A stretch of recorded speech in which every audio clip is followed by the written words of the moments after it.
গল্প নয়, পুরোটাই সত্যি। রাজধানী ঢাকার গুরুত্বপূর্ণ এলাকার হোটেলে পেট ভরে ভাত খাওয়া যায় মাত্র 50 টাকায়, তাও রাজধানীর আগারগাঁও এলাকায়। অবাক করা খবরই বটে। এসব হোটেলে দিনভর থাকে মানুষের উপচে পড়া ভিড়। রাজধানীর আগারগাঁও ফুটপাতে দেখা মিলবে ভাইরাল মিজানের হোটেল। তবে মিজানের ভাতের হোটেল ভাইরাল হওয়ার পর ভ্যান চালানো বন্ধ করে 4 জন মিলে শুরু করে হোটেল ব্যবসা। মিজানের হোটেলে ভিড় থাকায় বেশিরভাগ মানুষ খেতে আসে তার হোটেলে। হোটেল দেয়া ব্যক্তির নাম খলিল মিয়া। তিনি গত 1 মাস আগেও ভ্যান চালিয়ে আয় করেছেন। মিজানের হোটেল রমরমা ব্যবসা দেখে তিনিও শুরু করে এই ব্যবসা। মিজানের নিয়ম অনুসরণ করেই 100 টাকায় গরুর মাংস ও পেট ভরে ভাত খেতে পারছে সবাই। আমার দোকানের নাম 100% হালাল খাবার বইয়া বইয়া খান। আমার বর্তমান ঠিকানা পশ্চিম কাপরুল তালতলা, মেট্রো রেলের পিলার নাম্বার 337। এখানে আমি হোটেল দিছি আজকে 25-27 দিন হয়ে গেছে গা। আল্লাহর রহমত আমারও ভালো চলে।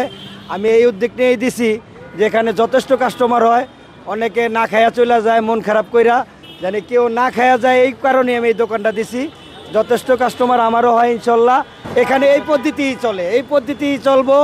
আর এরা এইটাই ধরে রাখতে হবে, নাহলে এখানে কাস্টমার এমন পাইবো না। ওখানে একরকমের, এখানে একরকমের, এইভাবে চলবো না। মিজানটা দেখছি এই কারণেই অনেক কাস্টমার হইতেছে, ও যেভাবে চালাইতেছে আমি ওইভাবে চালাইতেছি না। আমি বন্ধু লাগে ওনার, উনি আমার ভাইয়ের মতন মনে করে। এই কারণেই খালাতো ভাই দাবি করছে, একজন মুসলমান ভাই ভাই, সে হোক খালাতো ভাই, সে হোক মামাতো ভাই, সে হোক আপন ভাই, কিন্তু ভাই এটা দাবি করা যায়, এই কারণেই দাবি করছি। জি, আমার বন্ধু হয় উনি। গরুর গোস্ত দিয়ে 100 টাকা ভাত জ্বালায় খাইতে পারে, সবজি দিয়া 50 টাকা ভাত জ্বালায় খাইতে পারে, আনলিমিটেড ওর মতনই চালাইতেছি। আমাদের এই প্যাকেজটা চালাইয়া আমরা 3-3.5 হাজার টাকা লাভ করি। প্রায় 4-5 জন লোক খাড়ি, যে যেরকম পাইতেছে আমরা এরকম ভাগযোগ করে নিতেছি। আমার এখানেও খাইতে পারে, যদি বলে আয় আমাদের টাকা নেই, আমি নিঃসন্দেহে তারে খাওয়াইতেছি। এবং হাতে গোটা প্রমাণও আছে, আপনারা দাঁড়ায় দেখতে পারেন। ও তো ধৈরা দেখায়, আমার ওর ধৈরা দেখানোর দরকার নাই। আমিও গরিব লোকের খাওয়াইতেছি। এরা এখন বিভিন্ন শ্রেণীর লোক আসে। আমরা প্রথম উদ্যোগ নিয়েছি রিক্সাওয়ালা, ভ্যানওয়ালা, গরিব নিয়ে মানুষ নিয়ে। এখন আসে সকল শ্রেণীর লোক, ব্যবসায়ী, শিল্পপতি, গরিব এবং সবাই আসে এখানে। জি, এই কারণে এটা উদ্যোগ নেওয়া, এই কারণে এই এত লোক হয়, একলা পাক করে সামলানো সম্ভব না। এখানে আরো যথেষ্ট হোটেল হয়েছে, সবাই চালাইতেছে, সবাই আল্লাহর রহমত লাভবান হইতেছে। এই যে টাকা না দিয়ে আমি 10 দিন চালাইছি টোকেন ছাড়া, দেখি সারাদিন পরিশ্রম করি, কোনো লাভ হইতেছে না। আমরা খাটনিটাই করতেছি বেকার। পরে চিন্তা করলাম মিজান যে এত টোকেন ছাড়ছে, এইভাবে সিস্টেম না করলে হয়তো লাভের টাকা পাবো না। আমি 80 কেজি চাল রান্না করি, 30 কেজি গোস্ত রান্না করি, আর 1 পাতিল সবজি পাক করি। গরিব মানুষের জন্য, কেউ টাকা দিয়েও খাইতেছে, কেউ না দিয়েও খাইতেছে। এটাকে লস হয়, তারপর আমরা এটা ধরে রাখছি গরিব মানুষের জন্য। আগে আমি ভ্যান গাড়ি চালাইতাম, ফার্নিচারের দোকানিদের জন্য দীর্ঘ 40 বছর ধরে আমি ভ্যান গাড়ি চালাইতাম। আর এই ভ্যান গাড়ি চালানোর উদ্দেশ্য নিয়ে মিজান কন, আরো 20 জন লোক কন, সবাই আমরা একসাথে কাজ করতাম। সেই মিজানের হোটেলের মতো টোকেন দিয়ে খাবার খেতে হয় খলিলের হোটেলে। খলিল দাবি করেন মিজান তার বন্ধু। অনেকে মিজানের হোটেলে খেতে না পেরে খলিলের হোটেলে খেতে আসেন। মিজানের হোটেলের চেয়ে খলিলের হোটেলের খাবারের মান অনেক ভালো বলে জানান ভোক্তারা। খাবার মানে ওটা ভালো ছিল, ওটাতে খাওয়া যায়, অনেক খাওয়া যায়। কিন্তু এটাতে প্রথম ফার্স্ট খাইতে হয়েছি, তেমন একটা স্বাদ পাইনি, আর খাইতে উচিত পাইনি, পরিবেশ ভালো না।